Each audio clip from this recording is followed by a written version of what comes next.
স্বাগতম আমার সুপ্রিয় বন্ধুরা। আবার সেই লক্ষ্মণ অর্থাৎ অ্যালপাইন নিয়ে আসলাম। কেন আসলাম, কারণ কি এর বেশ কিছু নলেজ আমার মনে হলো আপনাদেরকে দেওয়া মানে শেখানো উচিত। যতই ভালো সেট ততই ভালো আপনার কিন্তু নলেজ রাখতে হবে। অসাধারণ একটি analog stereo set with pre amplifier, কিন্তু টিউব দিয়ে অর্থাৎ কিনা ভালভ দিয়ে ইন্টিগ্রেটেড পুরো অ্যাম্পলিফায়ার। সেইখানে দেখাচ্ছি যে এখানে এতগুলো এলইডি আছে। দেখুন, একটা চ্যানেলে এখানে একটা দুটো, এখানে একটা দুটো, আর এখানে আছে ফোন স্টেজে একটা দুটো। এই এলইডি কে কখনোই ভাববেন না যে এগুলো পাওয়ার ইন্ডিকেটর হিসেবে কাজ করছে, একদমই ভুল ভাববেন। এইগুলো কিন্তু পুরো বায়াসিং ভোল্টেজ কে নিয়ন্ত্রণ করছে।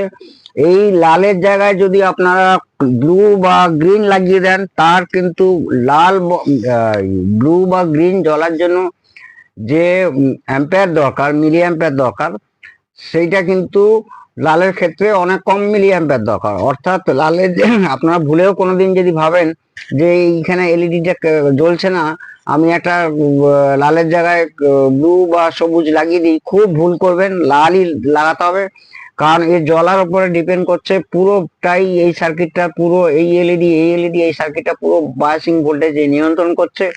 এটার ক্ষেত্রেও সেম কোনো এখানে পাওয়ার ইন্ডিকেটর না, এগুলো টোটাল অটো বায়াস কন্ট্রোল করছে।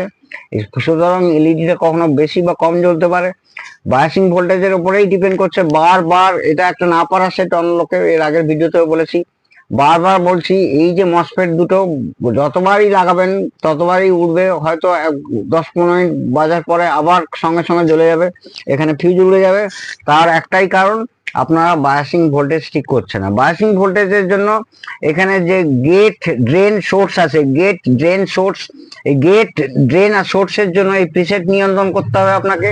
অর্থাৎ কিনা গেটের ভোল্টেজ থাকতে হবে, যেটা মাইনাসে আছে সেটা থাকতে হবে আপনার হচ্ছে -2.8 অর নিয়ার অ্যাবাউট 3, আর এটাই থাকতে হবে +2 পয়েন্ট, মানে gate voltage 2.8 plus voltage, plus minus percentage জুড়ে আপনি ম্যাক্সিমাম 3-এর মধ্যে আপনাকে রাখতে হবে, 2.5 থেকে 3-এর মধ্যে।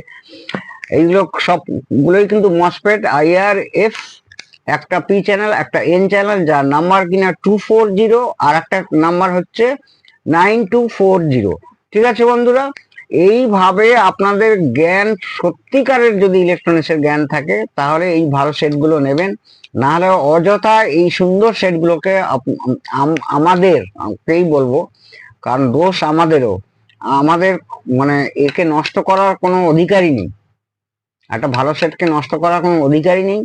যেটা এর আগে হয়ে এসেছিল পুরো একদম নষ্ট করেই নিয়ে এসেছিল। যাক গিয়ে, প্রচন্ড ভালো নলেজ থাকলে এই ধরনের সেট আপনারা নেবেন। এবং আমি যেভাবে বলছি, ফার্স্ট আপনাদের বায়াসিং ভোল্টেজ কিন্তু অতি অবশ্যই দেখতে হবে। এলইডির কথা তো আপনাদের বললাম, এই এলইডি গুলো ওই ইন্ডিকেটর হিসাবে কখনোই জ্বলছে না।